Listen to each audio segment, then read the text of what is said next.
আল্লাহ তাআলা রাগ করে বলছেন উলাইকা কাল আনআম, এগুলো হচ্ছে জন্তু জানোয়ার, বাল হুম আদাল, এর চেয়ে নিকৃষ্ট। নাউজুবিল্লাহ। মানুষ কখন এরকম নিকৃষ্ট হতে পারে? আল্লাহ তাআলা বলে দিয়েছেন, যাদের চোখ কান অন্তর এগুলো থাকার পরেও যারা কোরআন হাদিস বুঝে না, কোরআনের পথে আসে না, এদেরকে আল্লাহ তাআলা জন্তু জানোয়ারের সাথে তুলনা করেছেন। এটা আমার আপনার কথা নয়, আল্লাহর বক্তব্য। নাকি তার জন্য মোমবাতি নিয়ে, ফুল নিয়ে, তার জন্য একটা বেদি তৈরি করে সেখানে আমরা এগুলো দিয়ে আসবো? এটা কি মুসলমানদের সুন্নাহ? এটা ইসলামের সুন্নাহ পদ্ধতি নয়। এগুলো খ্রিস্টানদের কালচার। এগুলো কার কালচার? আপনারা খ্রিস্টানদের যদি বিভিন্ন দাফন কার্যক্রম দেখেন, সেখানে দেখবেন তারা দাফন করার পরে মৃত ব্যক্তিকে কি দেয়? ফুল দেয়। কি দেয়? ফুল দেয়। এটা তাদের কালচার, এটা মুসলমানদের কালচার নয়। একজন খ্রিস্টান গিয়ে এটা করতে পারে, সেটা মানায়, কিন্তু কোন মুসলমান এটা করবে, এটা কি হয় না? মানায়। আসসালামু আলাইকুম ওয়া রাহমাতুল্লাহি ওয়া বারাকাতুহু।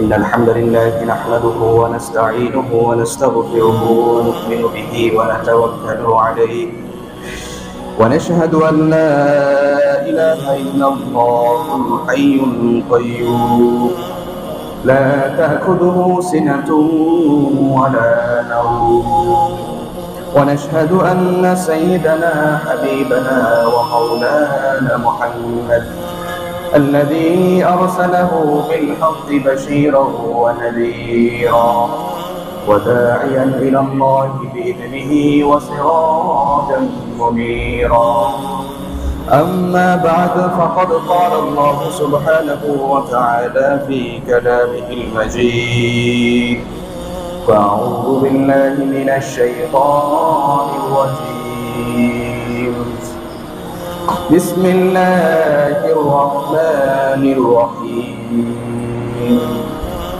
الرحمن علم القرآن خلق الإنسان علمه البيان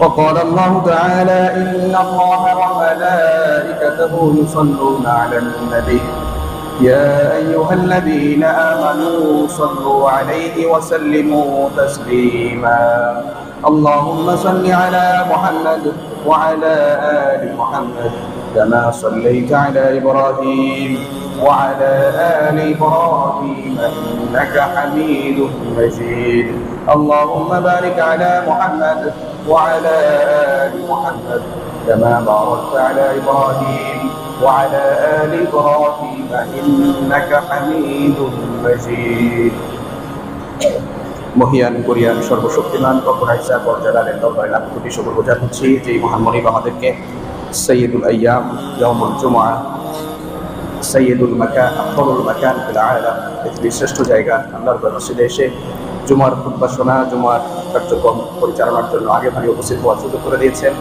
সেই মহান মনিবের দরবারে শুকরিয়া আদায় করছি। এই সকলে বলে আলহামদুলিল্লাহ। দরুদ এবং সালাম প্রেরণ করছি সাইয়্যিদুল মুরসালিন রাহমাতাল লিল আলামিন নবিয়্যানা হাবিবানা মুহাম্মদ ইবনে আব্দুল্লাহ আফদালুস সালাওয়াতি ওয়াস তাসলিম। সম্মানিত হাজিরিন, আজকে 2025 সালের 21শে ফেব্রুয়ারি, 21শে শাবান, 8ই ফাল্গুন। নিঃসন্দেহে বাংলাদেশের মুসলমানদের তথা বাংলাদেশের জাতি হিসেবে এই দিনটি অনেক বেশি গুরুত্বের দাবিদার, অনেক বেশি গুরুত্ববহ। আমরা যে আজকে বাংলা ভাষায় কথা বলতে পারছি, স্বাধীনভাবে নিজের মনের ভাব প্রকাশ করতে পারছি, মনের কথাগুলো মন খুলে বলতে পারছি, স্বাভাবিকভাবে বলতে পারছি, আল্লাহ রাব্বুল আলামিনের বিশেষ রহমতে তার কিছু বান্দাদের জীবনের বিনিময়ে কি হয়েছে, এই সফলতা বা এই সুযোগ কি হয়েছে আমাদের জন্য তৈরি হয়েছে। আমরা আজকের এই জুমার দিনে দোয়া করি আল্লাহ রাব্বুল আলামিন যারা এই আমাদের ভাষার জন্য জীবন দিয়েছে, ভাষা সংগ্রামে যারা নেতৃত্ব দিয়েছে এবং যারা তাদের সর্বোচ্চ প্রাণটুকু ত্যাগ করেছে, আল্লাহ রাব্বুল আলামিন যেন তাদেরকে শাহাদাতের সর্বোচ্চ মর্যাদা দান করেন। রাসূল করিম সাল্লাল্লাহু আলাইহি ওয়াসাল্লাম বলছেন, মান লাম ইয়াশকুরিন নাস লাম ইয়াশকুরিল্লাহ, যে মানুষের কৃতজ্ঞতা প্রকাশ করে না সে আসলে আল্লাহর কৃতজ্ঞতাও প্রকাশ করে না। এজন্য আমাদের কেউ আমার প্রতি ভালো কিছু করেছে, আমার উপকার করেছে বা আমাদের উপকার করেছে, তার প্রতি কৃতজ্ঞতা প্রকাশ করা এটা রাসূলুল্লাহর সুন্নাত আল্লাহ রাব্বুল আলামিনের পক্ষ থেকে এই ধরনের ঘোষণা এসেছে। তো আজকের এই বিশেষ করে 21শে ফেব্রুয়ারি মাতৃভাষা, ভাষা এটা কতটা গুরুত্বপূর্ণ একটি বিষয়, পাশাপাশি ভাষার জন্য যারা জীবন দিয়েছে, ভাষা আন্দোলনের সংক্ষিপ্ত ইতিহাস, পাশাপাশি এই মাতৃভাষা বা ভাষা দিবস যেটাই বলি না কেন, এই দিনগুলোতে আমাদের আসলে কি করণীয় বা এই ভাষা শহীদদের জন্য আমরা আসলে কি করতে পারি, এই বিষয়গুলোই আমরা কি জানার চেষ্টা করবো ইনশাআল্লাহ। আমি আপনাদের সামনে পবিত্র কোরআনের 55 নম্বর সূরা আর রহমানের প্রথম কয়েকটি আয়াত তেলাওয়াত করেছি। এই আয়াতগুলোর সাথে সবাই কম বেশি পরিচিত। এখানে আল্লাহ রাব্বুল আলামিন তার একটি সুন্দর সিফাতি নাম দিয়ে কি করেছেন, শুরু করেছেন আর রহমান। রহমান এমন একটি বৈশিষ্ট্য বা এমন একটি সিফাত আল্লাহ তাআলা, যে সিফাতের উপরে পৃথিবীর মুসলিম অমুসলিম সকল ধর্মের সকল মতের মানুষের প্রতি আল্লাহ তাআলা যে দয়াশীল, দয়া করেন, এই সিফাতের মধ্যে কি রয়েছে, নিহিত রয়েছে। অর্থাৎ আল্লাহ তাআলা তার রহমান নামের উসিলায় কি করেন, সকলকেই কি করে, রহমত করেন। আল্লাহ রহমান নামের উসিলায় তিনি কি করেন, এই যে সূর্যের আলো তিনি এটা দিচ্ছেন। যদি তিনি তার প্রতি অকৃতজ্ঞ বান্দাদেরকে শাস্তি দিতে চাইতেন, পছন্দ না করতেন, দয়া না করতেন, তাহলে এই সূর্যের আলোর সৌভাগ্য সবার, এই পৃথিবীর স্বাভাবিক পানির যে নিয়ামত, পানি নামক যে নিয়ামত, তাই সবাই পেত। আল্লাহ তাআলা চাইলে এগুলো কি করে দিতে পারতেন, বন্ধ করে দিতে পারতেন, কিন্তু আল্লাহ তাআলা চান না। আল্লাহ তাআলার একটা নিজাম হচ্ছে, তিনি রহমান এবং এই রহমান নামের বরকতে বা উসিলায় তিনি কি করেন, সকলকেই কমন সুযোগ সুবিধা কি করে দেয়। এরপর আল্লাহ তাআলা আরেকটা সিফাতি নাম রয়েছে রহিম, যেটা আমরা সূরা ফাতিহার ভিতরে পড়ি, আর রহমান আর রহিম। রহিমুম বিল মুমিনিন, স্পেশালি তিনি মুমিনদের প্রতি কি করেন, দয়া করেন। রহমান মুমিনদের প্রতি তার দয়া, ভালোবাসাটা একটু বিশেষ, স্পেশাল ভালোবাসা। বিভিন্ন বিপদ আপদে, মুসিবতে অথবা বিভিন্ন সময় দুনিয়া এবং আখিরাতে আল্লাহ তাআলা কি করবেন, মুমিনদেরকে রহমত করবেন। আল্লাহ তাআলা এত রহমান বা এত রহিম, তিনি কি করবেন, হয়তো এমন হতে পারে যে বহু গুনাহ আছে, আল্লাহ তাআলা কি করে দিতে পারেন, মাফ করে দিতে পারেন। এই যে আল্লাহ তাআলা মুমিনদেরকে বিভিন্ন ওসিলায় মাফ করে দেন। কেউ যদি এই যে জুমার নামাজটা পড়েছে, আবার আগামী জুমা পর্যন্ত যদি হায়াত পায়, আল্লাহ তাআলা কি করে দেন, এর মাঝখানের গুনাহগুলো মাফ করে দেন। এরপরে এক ওয়াক্ত নামাজ পড়েছে, আরেক ওয়াক্ত নামাজ পড়লে মাঝখানের গুনাহগুলো কি করে দেন, মাফ করে দেন। এগুলো কি কাফের মুশরিকরা কি এই সৌভাগ্যের অধিকারী হতে পারছে? পারে না, তারা এই সৌভাগ্যের অধিকারী নয়। তো আল্লাহ তাআলা এরকম একটি সুন্দর নাম তিনি ব্যবহার করে কোরআনের এই সূরাটি শুরু করেছেন। তিনি বলছেন আল্লামাল কোরআন, তিনি কি করেছেন, কোরআন শিক্ষা দিয়েছেন। এই যে আমরা কোরআন যেটা পড়ছি, এটা এক নাম্বার প্রথম শিক্ষক কে, আল্লাহ সুবহানাহু ওয়া তাআলা। আল্লাহ তাআলা আমাদের শিক্ষক। আল্লাহ তাআলা কি করেছেন, কোরআন শিক্ষা দিয়েছেন। এই জন্য যারা শিক্ষক, আল্লাহ তাআলা হলো প্রথম শিক্ষক, এরপরে জিবরিল আমিন, এরপরে কে, আমাদের নবী মুহাম্মদ রাসূলুল্লাহ সাল্লাল্লাহু আলাইহি ওয়াসাল্লাম। এই জন্য যারা শিক্ষক, তারা একটু ভেবে চিন্তে চলা দরকার। এটা এমন একটা পদবী, যে পদবীটা আরশে আজিম থেকে কি নিচ পর্যন্ত চলে আসছে। এজন্য শিক্ষকদের উচিত কি করা, এই বিষয়গুলো খেয়াল রাখা, যে আমি একজন শিক্ষক। তো শিক্ষকের বৈশিষ্ট্য আমাদের নবীর বৈশিষ্ট্য হওয়া উচিত। নবীর সিফাত তার ভিতরে কি করা দরকার, থাকা দরকার। তো খলাকাল ইনসান, আল্লাহ তাআলা কি করেছেন, মানুষ সৃষ্টি করেছেন, ওয়া আল্লামাহুল বায়ান, এবং তিনি কথা বলা শিখিয়েছেন। সুবহানাল্লাহ। আল্লাহ তাআলা মানুষকে অন্যান্য প্রাণী থেকে যতগুলো বৈশিষ্ট্য আল্লাহ তাআলা মানুষকে দিয়েছেন, বিশেষত্ব দিয়েছেন, বা অন্য প্রাণী থেকে মানুষের মাঝে মৌলিক যে পার্থক্যগুলো রয়েছে, পার্থক্য অনেক আছে, কিন্তু স্পেশালি দুইটি পার্থক্য রয়েছে, দুইটি বিষয় রয়েছে, যেটা একদমই মৌলিক বিষয় এবং খুবই গুরুত্বপূর্ণ বিষয়। তার এক নম্বর হচ্ছে, আল্লাহ তাআলা মানুষকে চিন্তা শক্তি দিয়েছেন, বুদ্ধি দিয়েছেন, চিন্তন ক্ষমতা বা চিন্তন দক্ষতা, এটা মানুষের আছে। অন্যান্য প্রাণীদের এটা খুবই সামান্য, খুবই কি সামান্য, তারা কিছুটা ভালো মন্দ বুঝতে পারে, কিন্তু মানুষ তার এই চিন্তন দক্ষতা দিয়ে, বুদ্ধি ক্ষমতা দিয়ে, এই যে সামনের ক্যামেরা দেখছেন, এটা কি করেছে, আবিষ্কার করেছে। তার এই চিন্তন দক্ষতা বা ক্ষমতা দিয়ে, বুদ্ধি দিয়ে আল্লাহ তাআলা এই নিয়ামতের মাধ্যমে মানুষ কি করছে, আজকে কম্পিউটার থেকে শুরু করে এই যে তথ্য প্রযুক্তি, ভূ-উপগ্রহ, স্যাটেলাইট, রেডিও, টেলিভিশন, মোবাইল, এখান থেকে কথা বললে, ভিডিও পাঠালে কি হয়ে যায়, মুহূর্তের মধ্যে আমেরিকা সহ বিভিন্ন জায়গায় পৌঁছে যাচ্ছে। এই যে তথ্য প্রযুক্তি, এই মানুষের এই চিন্তন দক্ষতার ফসল। সুবহানাল্লাহ বলতে ইচ্ছে করে না?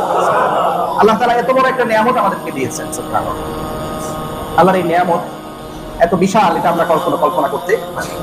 আমরা সামনে পান্তা ভাত অথবা আলুর ভর্তা, ডাল ভাত যদি সামনে আসে, মনে করি অনেক সময় যে কিছু মানুষ 5 স্টার হোটেলে বসে সুন্দর সুন্দর খাবার খায়, আর আমি কি করি, আমার সামনে ডাল ভাত ভর্তা আসছে। আপনি কি একটিবারও চিন্তা করেন না এই ডাল ভাত তৈরি হইতে কতগুলো প্রযুক্তির ব্যবহার হয়েছে? আপনার এই যে ভাতটা, এটা যে ক্ষেত থেকে আসছে, ওই ক্ষেত চাষাবাদ করতে একটা কি লাগছে, শ্যালো মেশিন লাগছে, সেখানে পানি দেওয়া লাগছে। এটার করতে গিয়ে ট্রাক্টর আবিষ্কার করা লাগছে। এই ট্রাক্টরের বিজ্ঞানী কোথা থেকে আসছে? এই শ্যালো মেশিনের বিজ্ঞানী কোথা থেকে এটা আবিষ্কার করছে? এরপরে পানি, এই যে পানির উৎসগুলো থেকে পানি নিয়ে আসছে কিভাবে? এরপরে এই ভাত বা এই যে মেশিনগুলো চলছে, এটা চলার জন্য তেল লাগছে। এই মেশিন বানানোর জন্য কি লাগছে? লোহার খনি, দস্তা, তামা, এগুলো কি হয়েছে, প্রয়োজন হয়েছে। এত কিছু করার পরে আপনার সামনে এই ডাল ভাত আলু ভর্তা আছে। এটা আমি সংক্ষেপে বলছি। আরো বহু কিছু কি হয়েছে, এরপরেও কি আমরা এই ডাল ভাত আলহামদুলিল্লাহ বলবো না? এই জন্য মানুষ সর্বদাই কি করা দরকার? আল্লাহর প্রশংসা। এই জন্য আল্লাহ তাআলা আমাদেরকে, আমরা যেন আল্লাহর প্রশংসায় নিজেদেরকে বিলিয়ে দেই। এই জন্য আল্লাহ তাআলা প্রত্যেকবার প্রত্যেক নামাজে তার প্রশংসা দিয়ে নামাজ শুরু করা বাধ্যতামূলক করে দিয়েছে। প্রশংসা করে তুমি কুল কিনারা করতে পারবে না।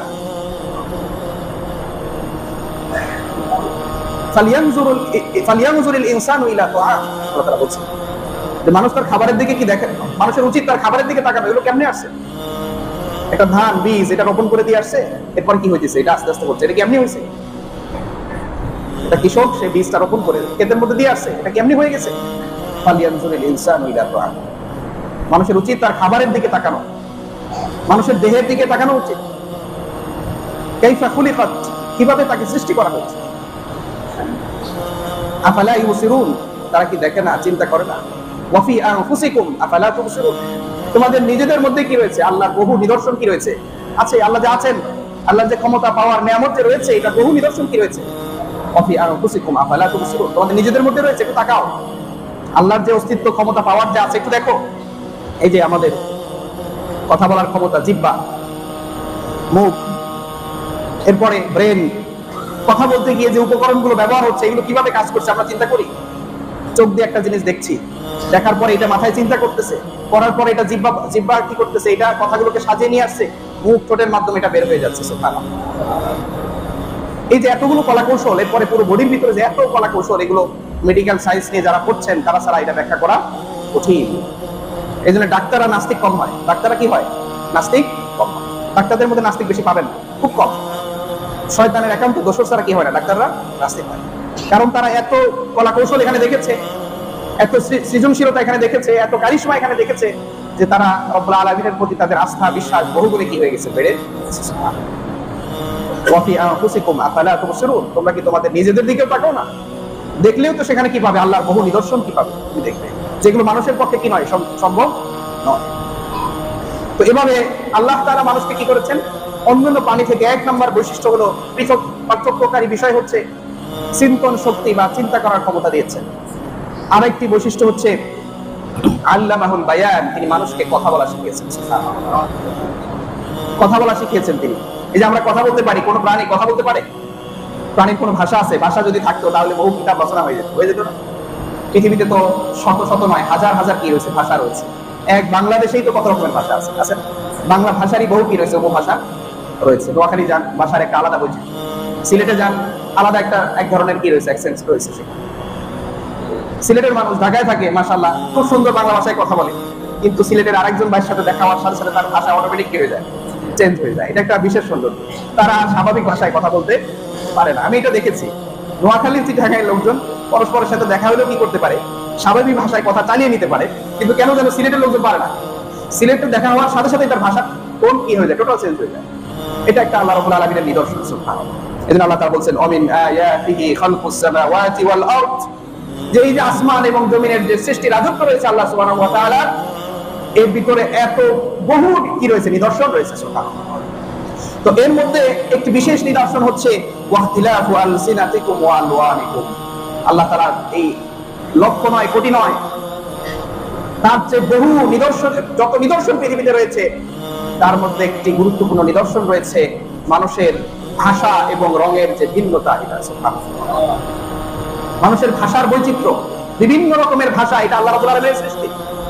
এই জন্য কোনো ভাষাকে আমরা কি করতে পারবো না, খারাপ মনে করার সুযোগ। ইংরেজিকে আমরা ঘৃণা করতে পারবো না, উর্দু, ফার্সি, মালয়, এগুলোকে আমরা ঘৃণা করতে পারবো না, সুযোগ নেই। এগুলো আল্লাহ রাব্বুল, সকল ভাষাই কি আল্লাহর সৃষ্টি। এই জন্য বরিশালের ভাষা দেখলে রাগ করার কোনো প্রয়োজন নাই। নোয়াখালীর ভাষা শুনলেই অন্যরকম চিন্তা করার কোনো কারণ নাই। এগুলো সবই আল্লাহ রাব্বুল আলামিনের সৃষ্টি।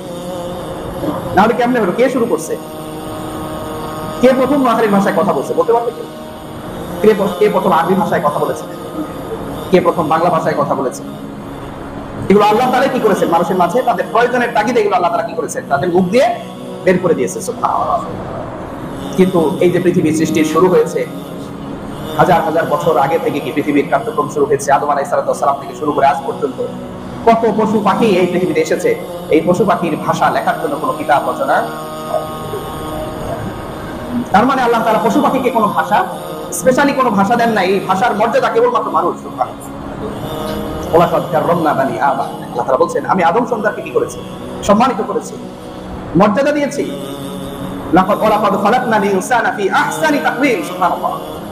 আমি মানুষকে সর্বশ্রেষ্ঠ আকৃতি দিয়ে বানিয়েছি। আল্লাহ তাআলা বলছেন, তোমাদের নিজেদের দিকে কি তাকাও না? এখানে বহু নিদর্শন রয়েছে। এই যে আপনার হাতের দিকে একটু তাকান না। এই হাত এমন একটা জিনিস যেটা দিয়ে আপনি কি করতে পারেন? শক্ত খাবার খেতে পারেন, নরম খাবার খেতে পারেন। এই হাতের আঙ্গুলগুলো কত রকম হয়। একটা খাবারটা আপনি একটা চামচ নিয়ে খান, দেখেন অনেকে হোটেলে, বড় বড় হোটেলে করতে দুটো চামচ দেয়, ছুরি দেয় সাথে। এটা দিয়ে একদিন খেয়ে দেখেন কেমন লাগে। ওইটা দিয়ে খাইতে গেলে বুঝবেন যে আপনার হাত আল্লাহ তাআলার কত বড় নিয়ামত। ওইটা ফ্যাশন হয়ে গেছে, এই জন্য অনেকে এটা মেনটেন করে। কিন্তু এটার চেয়ে বড় নিয়ামত আর এই যে কতগুলো ভাঁজ, যদি এই যে চেহারার দিকে তাকান, নাকটা কোথায়, চোখটা কোথায়, মুখটা কোথায় একটু দেখেন। আল্লাহ তাআলা এমন ভাবে সেট আপ করে দিয়েছে, আপনার এই নাকটা, আপনার এই খাবারটা যখন নিচ্ছেন হাতে নেয়ার পরে, মুখের কাছে নেয়ার পরে, বা খাবারটা সামনে আসার পরে চোখ বলে দিচ্ছে খাবারটা ফ্রেশ আছে। ল্যাবরেটরি টেস্ট দিয়ে বলে দিচ্ছে কি খাবারটা কি আছে, ফ্রেশ আছে। এরপরে জিহ্বার কাছে যাওয়ার আগেই নাক টেস্ট করে বলে দিচ্ছে এটার গন্ধটাও কি আছে, ঠিক আছে। জিহ্বার উপরে খাবারটা রাখার পরে জিহ্বা বলে দিচ্ছে কি সবকিছু ঠিক আছে। এই টেস্টগুলো আপনি ল্যাবরেটরিতে গিয়ে করান, তাকে কয় টাকা খরচ হয়? সুবহানাল্লাহ বলবেন না? ল্যাবরেটরিতে গিয়ে এই টেস্টগুলো করায় তারপরে নিয়ে আসেন যে খাবারের মান কি আছে, ঠিক আছে, কয় টাকা খরচ হয়? আর আপনার কয় টাকা খরচ হয়েছে? প্রতিদিন এই যে আল্লাহর নিয়ামতের ব্যবহার করছি, আল্লাহর কৃতজ্ঞতা কি আমাদের মুখ দিয়ে আসে না? কিভাবে এই মানুষগুলো নাস্তিক হয়, কিভাবে ইসলামের বিরোধিতা করে, কিভাবে আল্লাহ এবং রাসূলের বিরোধিতা করে, এটা আমরা কখনো চিন্তাও করতে পারি। শয়তান তাদেরকে এত বেশি গাফেল করে ফেলেছে, তারা এই সমস্ত নিয়ামত দেখেও দেখে না। লাহুম কুলুবুন লা ইয়াফকাহুনা বিহা, তাদের অন্তর আল্লাহ আছে, আমার আপনার মতোই কি আছে, তাদের অন্তর আছে, কিন্তু এটা দিয়ে তারা কি করে না, চিন্তা করে না। ওয়ালাহুম আয়ুনুন লা ইবসিরুনা বিহা, তাদেরও চোখ আছে কিন্তু তারা কি এটা দিয়ে দেখে না। এই যে আমরা আজকে যেগুলো দেখছি, যেগুলো ফিল করছি, এগুলো তারা দেখে না। ওয়ালাহুম আযানুন লা ইয়াসমাউনা বিহা, তাদের সামনে এরকম কোরআনের বক্তব্যগুলো, হাদিসের বক্তব্যগুলো বারবার শোনানো হচ্ছে, বলা হচ্ছে, বোঝানো হচ্ছে, বইয়ের মাধ্যমে লিখে দেওয়া হচ্ছে।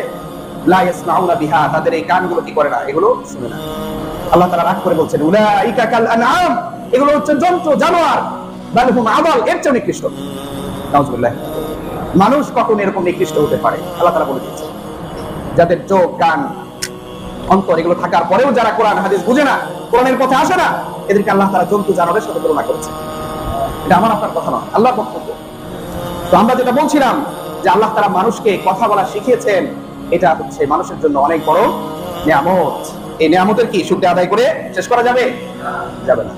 যে কথা বলতে পারে না বা কানে শুনে না, তার কি অবস্থা দেখেন, বা যে চোখে দেখতে পারে না, যার একটা অঙ্গ নাই, সে জানে এটার কি গুরুত্ব। যারা আছে আমরা বুঝি না, টের পাই না, কিন্তু হাসপাতালের বেডে শুয়ে থাকলে অথবা একটা হাত যদি কোনো কারণে কাটা পড়ে যায়, এরকম আছে না, বহু লোক অ্যাক্সিডেন্টে চোখ হারাইছে, হাত হারাইছে, পা হারাইছে। তো এই লোকগুলো দেখেও কি আমাদের বুঝ হয় না যে আমাকে আল্লাহ তাআলা যেগুলো দিয়েছে এগুলোর জন্য শুকরিয়া আদায় করা দরকার? 5 ওয়াক্ত নামাজ আমাদের সাথে এসে পড়া দরকার। আল্লাহর কাছে আমি কতবার শুকরিয়া আদায় করলে শেষ হবে? তো এভাবে আল্লাহ তাআলা বলছেন, আলাম নাজআল লাহু আইনাইন, আমি কি তাদেরকে চোখ দেইনি, দুটি চোখ, ওয়া লিসানা, ও জিহ্বা দেইনি, ওয়া শাফাতাইন, দুইটা ঠোঁট দেইনি। জিহ্বা যদি কোনোদিন আন্দোলন করতো যে কি আজকে আমি কথা বলবো না, তুমি ঠোঁট দিয়ে যা বলার বলো, মাঝে মাঝে এরকম দেখি শ্রমিকরা আন্দোলন করে, টেম্পো এরাও আন্দোলন করে। আবার দেখি যে আন্দোলনের শেষ নাই, গত 17 বছরের জমানো আন্দোলন একসাথে কি হয়েছে, গত 5-6 মাসে হচ্ছে বিস্ফোরণ, আন্দোলনের একটা কি বিস্ফোরণ হচ্ছে। আল্লাহ তাআলা আমাদের ধৈর্যশীল জাতি হিসেবে কবুল করুন। একটু ধৈর্য ধরতে হবে, বুঝে শুনে পদক্ষেপ নিতে হবে, অস্থির হওয়ার কোনো প্রয়োজন নেই। মুসলমানদেরকে সচেতনতার সাথে সব পদক্ষেপ নিতে হবে, কারণ মুসলমানদের বিরুদ্ধে ইসলামী একটা রাষ্ট্র, যে রাষ্ট্রটা মুসলিম সংখ্যাগরিষ্ঠ, তার দিকে বহু শকুন কি আছে, উৎপেতে আছে। আর আমাদের চারপাশে আমাদের বন্ধুরা কি নয়, আমাদের শুভাকাঙ্ক্ষী নয়। এই জন্য আমরা দোয়া করি তারা যেন কি হয়, একজন মানুষ হিসাবে যেন আমাদের কি করে মূল্যায়ন করে, আমরাও তাদেরকে ভালোবাসি, তাদেরকে আমরা মানুষ হিসাবে যে সুযোগ সুবিধা তাদের দেওয়া দরকার আমরাও কি করব, ভালোবাসা মহব্বত, সমাজের স্বাভাবিক মানুষ হিসাবে সবার সাথে আমরা আচরণ করতে চাই। এটাই হচ্ছে মানবিকতা, এটাই মানবিক বৈশিষ্ট্য, এটা থাকা উচিত। এটা কি থাকা উচিত? আপনার শত্রু, তার সাথে শত্রুতা শুধু শত্রুর বিষয়টাতেই হবে, তার অধিকার নিয়ে আপনি হস্তক্ষেপ করতে পারবেন। তাকে আপনি অহেতুক হয়রানি করার কি নেই সুযোগ।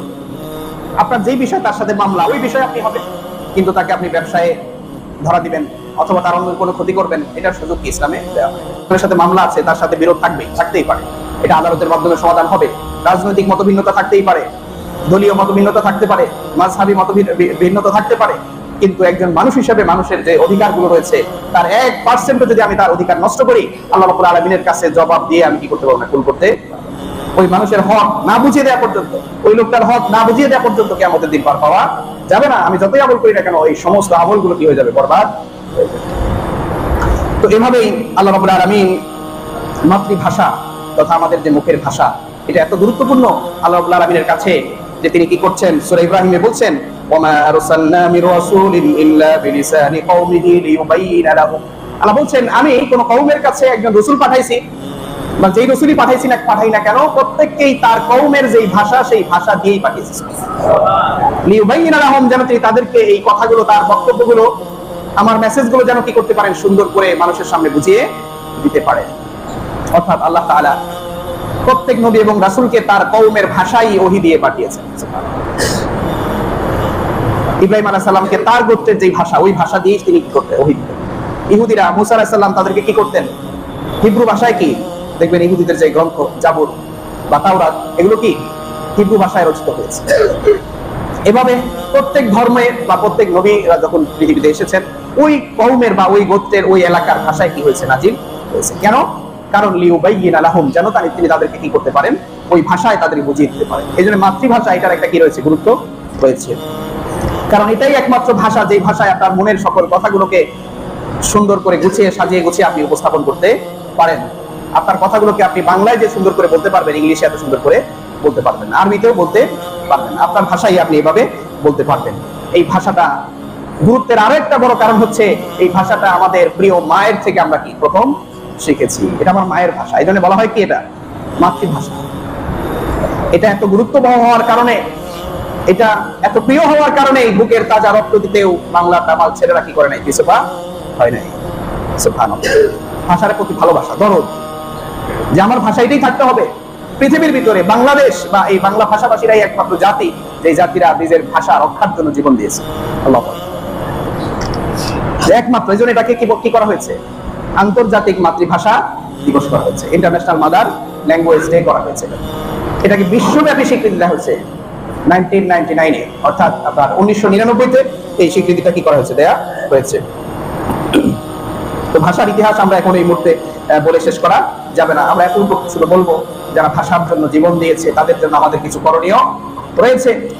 রাসূল করিম সাল্লাল্লাহু আলাইহি ওয়াসাল্লাম বলেন, মান কুতিলা দুনা মালিহি ফাহুয়া শাহীদ, যে তার সম্পদ রক্ষার জন্য জীবন দেয় সে শহীদ। ওয়ামান কুতিলা দুনা দামিহি ফাহুয়া শাহীদ, যে তার জীবন বাঁচানোর জন্য কি করে, জীবন রক্ষার তাগিদেও কি করে জীবন দেয় বা অন্যকে বাঁচানোর জন্য জীবন দেয়, সেও শহীদ। ওয়ামান কুতিলা দুনা দীনিহি ফাহুয়া শাহীদ, যে ব্যক্তি তার দিনকে বিজয়ী রাখার জন্য, দিনকে টিকিয়ে রাখার জন্য, দিনকে উদ্যায়ন করার জন্য, বিজয়ী করার জন্য জীবন দেয়, সেও কি শহীদ। ওমান কুতিলা দুনা আহলিহি ফাহুয়া শাহীদ, যে তার পরিবার রক্ষার জন্য জীবন দেয় সে কি শহীদ। এমনকি বলা হয়েছে সিলসিলাতুল আহাদিস সাহিহার ভিতরে একটা হাদিসে এসেছে, নি'মাল মাইতাতু আইয়ামুতা রাজুলু দুনা হাক্কিহি, যে তার অধিকার রক্ষার জন্য জীবন দেয় সে কতই না উত্তম মৃত। সুবহানাল্লাহ, তার মৃত্যুটা কতই না উত্তম হয়েছে, যে তার অধিকার রক্ষায় জীবন দিয়েছে। তো এই শহীদ, আমরা দোয়া করি আল্লাহ তাআলা যেন এই সালাম, বরকত, রফিক, জব্বার, শকুর সহ নাম না জানা আরো যারা দেশের জন্য জীবন দিয়েছে, মানুষের অধিকার রক্ষার জন্য জীবন দিয়েছে, গত 2024-এর 36 জুলাই অর্থাৎ 5 আগস্ট পর্যন্ত যারা এই বৈষম্য বিরোধী আন্দোলন তথা দেশের এই স্বৈরাচারী পতনের জন্য যারা জীবন দিয়েছে, আল্লাহ তাআলা সকলকেই কি করুন, শহীদ হিসাবে কবুল করে নিন, আমিন। তো এভাবে শহীদদের প্রতি আমাদের কিছু করণীয় রয়েছে। এক নম্বর করণীয় হচ্ছে, যারা আমাদের অধিকারের জন্য জীবন দিয়েছে তাদের জন্য করণীয় হচ্ছে তাদের জন্য দোয়া করা, তাদের প্রতি কৃতজ্ঞতা প্রকাশ করা, তাদের এই জীবন দেয়া, এটাকে স্বীকৃতি দেয়া। রাসূল করিম সাল্লাল্লাহু আলাইহি ওয়াসাল্লাম বলছেন, আমি কি হাদিস আপনাদের সামনে উল্লেখ করেছিলাম, মান লাম ইয়াশকুরিন নাস লাম ইয়াশকুরিল্লাহ, যে মানুষের কৃতজ্ঞতা করতে জানে না সে আসলে আল্লাহর কৃতজ্ঞতাও করতে পারে না। তো যে আপনার উপকার করেছে, অল্প হলেও উপকার করেছে, আপনি তার প্রতি কৃতজ্ঞ থাকা, এর মানে হচ্ছে আপনি কি করেছেন, আল্লাহর প্রতি কৃতজ্ঞ, আল্লাহর প্রতি কি কৃতজ্ঞ আছেন। এই সার্টিফিকেট আল্লাহ তাআলা দিয়েছেন। এমনকি তাদের করণীয় বিষয়ে রাসূল করিম সাল্লাল্লাহু আলাইহি ওয়াসাল্লাম বলেছেন, ওয়া মান আতা ইলাইকুম মা'রুফান ফাকাফিউ, যে তোমার প্রতি কেউ ভালো কিছু করেছে তুমি কি করো, এই ভালোর প্রতিদান দাও, প্রতিদান দিতে বলছেন। ফাকাফিউ, যে তোমরা তার কি করো, প্রতিদান দাও। ওয়া ইন লাম তাজিদ, যদি তোমরা তাকে না পাও তাহলে কি করবে, ধরো সে মারা গেছে, যে হয়তো জীবন দিয়েছে, আন্দোলন করছে, হাত পা হারাইছে, চোখ হারাইছে, তাকে আপনি বেঁচে থাকা অবস্থায় তার হয়তো চাকরির ব্যবস্থা করে দিলেন, তাকে একটু ভালো অর্থনৈতিক অনুদান দিলেন, তাকে মানে স্বাভাবিক জীবন ধারণের জন্য একটা ব্যবস্থা করে দিলেন, এটা একটা কমন কৃতজ্ঞতা। দ্বিতীয় কি, সে নাই, কি করবেন, সালিয়া দোয়া, তার জন্য তোমরা দোয়া করো, কি করো, দোয়া করো। নাকি তার জন্য মোমবাতি নিয়ে, ফুল নিয়ে, তার জন্য একটা বেদি তৈরি করে সেখানে আমরা এগুলো দিয়ে আসবো, এটা কি মুসলমানদের সুন্নাহ? এটা ইসলামের সুন্নাহ পদ্ধতি নয়, এগুলো খ্রিস্টানদের কালচার। এগুলো কার কালচার? আপনার খ্রিস্টানদের যদি বিভিন্ন দাফন কার্যক্রম দেখেন, সেখানে দেখবেন তারা দাফন করার পরে মৃত ব্যক্তিকে কি দেয়, ফুল দেয়, কি দেয়, ফুল দেয়। এটা তাদের কালচার, এটা মুসলমানদের কালচার নয়। একজন খ্রিস্টান গিয়ে এটা করতে পারে, সেটা বানায়, কিন্তু কোন মুসলমান এটা করবে, এটা কি হয় না, বানায়। 90% বেশি মুসলমান সংখ্যাগরিষ্ঠ দেশে একটি খ্রিস্টান কালচার মুসলমানদের কালচার হতে পারে না। কমন কালচারটা অবশ্যই ওই দেশের বেশিরভাগ জনগণের সভ্যতা সংস্কৃতির সাথে কি থাকতে হবে, সামঞ্জস্য থাকতে হবে। তাই আমরা আহ্বান করব, এখনো আর সেই দিন নেই, আপনারা সংস্কৃতি পাল্টান, সংস্কৃতি কি পাল্টান, দেশের সভ্যতা বোঝার চেষ্টা করুন। এই যে দেশটা বিভক্ত হয়েছে, বা আমাদের যে স্বাধীনতার শুরুর দিকটা খেয়াল করুন, আমাদের এই দেশ স্বাধীনের শুরুর দিকটা কিভাবে হয়েছে। প্রথমে 200 বছর ব্রিটিশদের গোলামি করা করেছে এই দেশ, কি করেছে, 200 বছর গোলামি করেছে। এরপরে দ্বিজাতি তত্ত্বের ভিত্তিতে আবার ভাগ হয়েছে।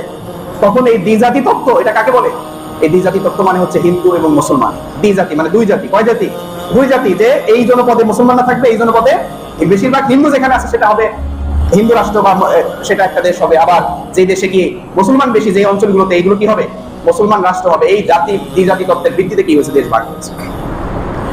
তো এরপরে অধিকার আদায়ের বিভিন্ন কারণে আমরা কি করেছি, দেশ আবার কি করতে হয়েছে, এই পাকিস্তানি শাসক গোষ্ঠী থেকে আমরা আবার কি করেছি, আমাদের দেশ স্বাধীন হয়েছে।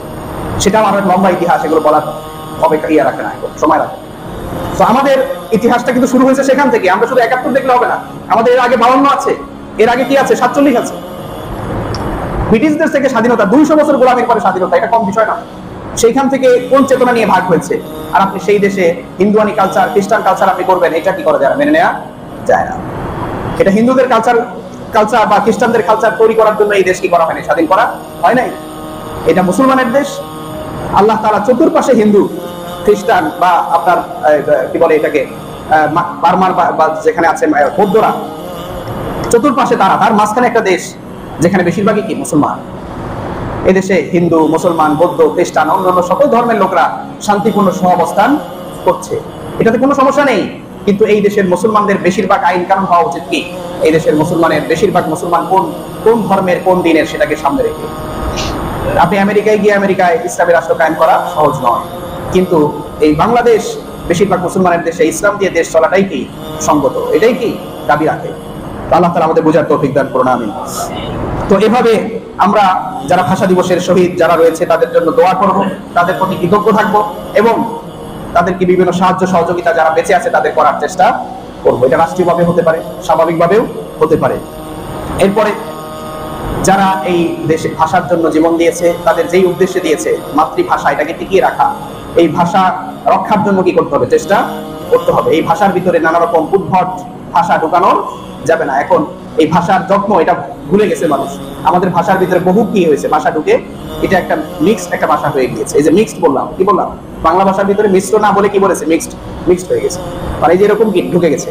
তো আমরা এগুলোকে পরিচ্ছন্ন এবং আরেকটু পরিষ্কার করে ভাষার সাতত্বিকতা কি রাখতে হবে, বজায় রাখতে হবে। আমাদের সন্তানদেরকে বিশুদ্ধ বাংলা শেখাতে হবে। আজকে বড়ই আফসোসের বিষয়, ইংরেজি ভাষা শেখা, আরবি ভাষা শেখা বা অন্য কোনো ভাষা শেখা এটা দোষের কিছু নয়, বরং ভালো। এটা কি ভালো। রাসূল করিম সাল্লাল্লাহু আলাইহি ওয়াসাল্লাম তিনি দেখলেন যে ইহুদিরা বিভিন্ন ধরনের চিঠি মদিনায় পাঠাচ্ছে, কিন্তু এই চিঠিটা পড়ার মতো কি নাই, লোক নাই। এই পড়ার জন্য ডাকতে হয় মদিনার ইহুদিদেরকে। কাদেরকে? মদিনার ইহুদিদেরকে ডাকতে হয়। এখন ইহুদিরা চিঠি পড়ে ভালো বলতে পারে, খারাপও বলতে পারে। এখন কিভাবে নিশ্চিত হওয়া যাবে? তো এটা নিয়ে মুসলমানরা খুব দ্বিধার সংশয়ের মধ্যে পড়ে গেল, কি করা যায়। একবার দেখলেন যায়েদ ইবনে সাবিত, তখন অনেক ছোট, যায়েদ ইবনে সাবিত আল আনসারী রাদিয়াল্লাহু তাআলা, তিনি অনেক ছোট, তখন মনে হয় সম্ভবত 14-15 বা এরকম, বা 11 বছর বয়সে। তো তিনি কি করলেন, পবিত্র কোরআনের গুরুত্বপূর্ণ অনেকগুলো সূরা এই ছোট বয়সে মুখস্থ করে নিয়ে আসে, একাই মুখস্থ করে নিয়ে আসে। তিনি এসে রাসূলকে শোনানোর পরে তিনি খুব মুগ্ধ হয়ে গেলেন যে এত সুন্দর করে সেই সূরাগুলো বলতেছে এবং মুখস্থ করেছে অল্প সময়ের মধ্যে, 14-15 দিনের মধ্যে সে করে ফেলছে। তো তিনি বললেন, যায়েদ তোমাকে একটা আমি দায়িত্ব দিচ্ছি। সে দায়িত্বটা কি? তুমি কয়েকটা ভাষা শিখবে, পুরো ভাষা, সুরিয়ানি ভাষা এবং কাছাকাছি 3টা ভাষার নাম বলেছেন যে 3টা ভাষা তুমি শিখবে। রাসূলের প্রাপ্ত দায়িত্ব পেয়ে যায়েদ অনেক খুশি হয়ে গেছে। তিনি কি করলেন, মাত্র 17 দিনের মধ্যে 3টা ভাষা পণ্ডিত হয়ে আসছে। 17 দিন, কয়দিন? 17 দিন। আর আমরা আমাদের সন্তানদেরকে ইংরেজি ভাষা শেখানোর জন্য কি করি? টোটাল মিডিয়ামটাই চেঞ্জ করে দিই। কি করে দিই? মিডিয়াম চেঞ্জ করে দিই। বাংলার সাথে সম্পর্ক নাই, আরবির সাথে সম্পর্ক নাই, টোটাল মিডিয়াম চেঞ্জ করে দিচ্ছি। একটা ভাষা শেখার জন্য এতদিন লাগে? তবে হ্যাঁ, ইংলিশ মিডিয়ামে যদি কি থাকে, ইংলিশ মিডিয়াম নাম নেন, এবার নাম দেন ইংলিশ ও আরবিক মিডিয়াম নাম দেন। বাংলা সেখানে থাকবে, বাংলা তো বাধ্যতামূলকভাবে থাকতেই হবে, কিন্তু ইংলিশ আরবিক এগুলো শেখা, ইংরেজি শেখা আমাদের কাছে এত গুরুত্বপূর্ণ হয়ে গেছে। ব্রিটিশদের সেই পরাধীনতাকে আমরা এখনো বের হতে পারি নাই। বিভিন্ন কারণেই তারা তথ্য প্রযুক্তি সহ বিভিন্ন দিকে এগিয়ে গেছে। ইংরেজি ভাষা না শিখলে সেগুলো আমরা জানতে পারি। ইংরেজি শিখতে হবে, কারণ আপনি ইংরেজি না শিখে এখন চলতে পারবেন না, কিন্তু আপনার আরবি ভাষা যে শিখতে হবে, এই সেন্স বা এই অনুভূতি কেন কাজ করে না? কেন আমাদের দেশের শিক্ষা ব্যবস্থা ইংরেজি যেমন রাখা হলো, কেন আরবি রাখা হচ্ছে না? অথচ এই আরবি হচ্ছে কোরআনের ভাষা। একজন মুসলমান সে যদি এই কোরআনের ভাষাটা জানে, তাহলে এই যে রমজানে দেখবেন সারা মাস, রমজান শুরু হচ্ছে, সারা মাস তারাবি চলবে, প্রতি রাতে প্রত্যেকদিন প্রায় 1 পারা বা তার চেয়ে বেশি হাফেজ সাহেব তেলাওয়াত করে শোনাবেন, সবাই মনোযোগ দিয়ে শুনবে, 1 মাস কোরআন তেলাওয়াত শিখবে, শুনবে, পুরো কোরআন শুনবে। এরপরে গিয়ে কি করবে? দুর্নীতি করবে, এরপরে গিয়ে চুরি চামারি করবে, আরেকজনকে মারবে, ধরবে, হক নষ্ট করবে, সবই করবে। কেন করে? কোরআন তো হুদাল লিন্নাস, মানুষের হেদায়েত, কিন্তু এই হেদায়েতটা ওর কপালে জোটে নাই কেন? কারণ হচ্ছে কোরআনটা সে বুঝে নাই। আমরা কোরআন বুঝার যোগ্যতা এখনো অর্জন করি নাই। তো যতক্ষণ পর্যন্ত যোগ্যতা অর্জন করি না, ততক্ষণ পর্যন্ত একটা বাংলায় অনুবাদ কোরআন অথবা সাথে পাশাপাশি আমরা একটু, এই যে রমজান আসতেছে, আমরা কি করি? একটু কোরআনটা বাংলায় অনুদিত কোরআন আছে, ইসলামিক ফাউন্ডেশনের আছে, আপনার এই আরো বহু বাংলায় অনুবাদ কোরআন আছে, এগুলো একটা কোরআন একটা রাখেন, সাথে একটা তাফসীর সহ রাখেন। তাফসীর ইবনে কাসির আছে, বাংলা অনুবাদ আছে, মারিফুল কোরআন আছে, এরপর তাফহিমুল কোরআন আছে, এরপর আর হাসানুল বায়ান আছে, এরকম বেশ কিছু বাংলা অনেকগুলো তাফসীর আছে। আপনি একটা তাফসীর নেন, নিয়ে এক সেট কিনে পড়েন, পড়তে গিয়ে যেটা আপনার মনে হয় আরেকটু জানা দরকার, তাফসীরে ঢুকে একটু পড়েন। তো না হলে কোরআন থেকে আপনি হেদায়েত কিভাবে পাবেন? রাসূল কারীম সাল্লাল্লাহু আলাইহি ওয়াসাল্লাম বলেছেন, তারাক্তু ফীকুম আমরাইনি লান তাদিল্লু মা তামাসসাকতুম বিহিমা কিতাবাল্লাহি ওয়া সুন্নাত রাসূলিহি। আমি তোমাদের কাছে দুটি জিনিস রেখে যাচ্ছি, একটি হচ্ছে কিতাবাল্লাহ, আল্লাহর কিতাব, আরটি হচ্ছে সুন্নাত রাসূলি, রাসূলের সুন্নাহ বা হাদিস। তামাসসাকতুম বিহিমা, তোমরা যদি এটাকে কি করে রাখো, শক্ত করে দাঁত দিয়ে কামড়ে ধরো, লান তাদিল্লু, তোমরা কখনোই পথভ্রষ্ট হবে না। আর আমরা আজকে বহু পথে চলছি, বহু মতে চলছি, পথ খুঁজে পাচ্ছে না। মুসলমানরা আছে দিশাহারা, নানা রকম পথ খুঁজে, কিন্তু কোরআনের পথ খুঁজে পাচ্ছে না। কেন পাচ্ছে না? কারণ এই কোরআন পড়া শেখা আমাদের শিক্ষা প্রতিষ্ঠান, স্কুল, মাদ্রাসা, বার্তা বাড়ি, এগুলোতে যথার্থভাবে শেখানো হচ্ছে না, যার কারণে আমরা বহু পথ, বহু মতের কি অনুসারী। আল্লাহ তাআলা আমাদের কোরআনের পথে ফিরে আসার তৌফিক দান করুন। কোরআন সুন্নাহ পথই হচ্ছে কি আসল পথ। এই পথ যদি আমরা চলি, মেনে চলি, আমরা কখনোই কি হব না, পথভ্রষ্ট হব না। সামনে রমাদান আসতেছে, টার্গেট নেই, প্রতিদিন যেই পারা কোরআনটা আমরা পড়বো, যে পারাটা আমরা করবো, ওই পারাটা একটু আগের দিন একটু সময় করে, আমি গত জুমায় বলেছি, আপনারা একটু সময় বের করেন, এখন থেকেই কি করেন, সময় বের করেন। এখন একটু এই মাসে কাজ বেশি করেন, পরে সামনের মাসে কাজ একটু কমায় রাখেন। আয় ইনকাম যা করা দরকার সামনের মাসে দরকার অবসরে যান। এই জন্য রাসূল সাল্লাল্লাহু আলাইহি ওয়াসাল্লাম রমজানে অনেক সময় সারা মাস আমরা করতেন, সারা মাস ইতিকাফ করতেন, এরকম আছে সারা মাস কি ইতিকাফে বসতেন। প্রথম দিকে বসতেন, প্রথম 10, শেষের দিকে 10, শেষের দিকে তো কন্টিনিউ ওটা থাকতো। অথচ আমরা শেষের 10 দিকে কি বেশি ব্যস্ত, শেষের 10 দিন আমাদের ব্যস্ততা শেষ নাই। ব্যবসায়ীরা ব্যস্ত, কেনাকাটায় ব্যস্ত, যেন রমজান আসছেই কিসের জন্য, মার্কেট, কেনাকাটা, ব্যবসা, কামাই, ইনকাম এগুলো করার জন্য আল্লাহ তাআলা রমজান আমাদের জন্য কি করেছে, রোজা ফরজ করে দিয়েছে। অথচ এই রমজান মাসের এক একটা আমল 10 থেকে 700 গুণ পর্যন্ত আল্লাহ তাআলা সওয়াব বাড়িয়ে দিয়েছে। আমরা সেটার জন্য ব্যস্ত না। আমরা কি ব্যবসা একটু এই মাসে ব্যবসা না করলে আমার কি হয়ে যাবে, শেষ হয়ে যাবে। আমাদের টোটাল কালচারটাই কি এরকম আমরা করে ফেলেছি। আল্লাহ তাআলা আমার বুঝার তৌফিক দান করুন। তো আমরা প্রত্যেকদিন কি করব, অন্তত 2 পারায় কি আছে অর্থ একবার পড়ে যাই, শিখি, টার্গেট নেই। প্রত্যেক নামাজের পরে একটু করি, 5 ওয়াক্ত নামাজের পরে একটু কোরআনটা নিয়ে একটু অর্থ সহ বোঝার চেষ্টা করি, তাফসীর সহ বোঝার চেষ্টা করি। সম্ভব না? এটা সম্ভব, চেষ্টা করলে কি সম্ভব।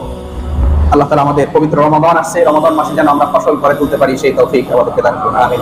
ওয়া আখিরু দাওয়ানা আলহামদুলিল্লাহি রাব্বিল আলামিন। আমাদের সম্মানিত মসজিদের নিয়মিত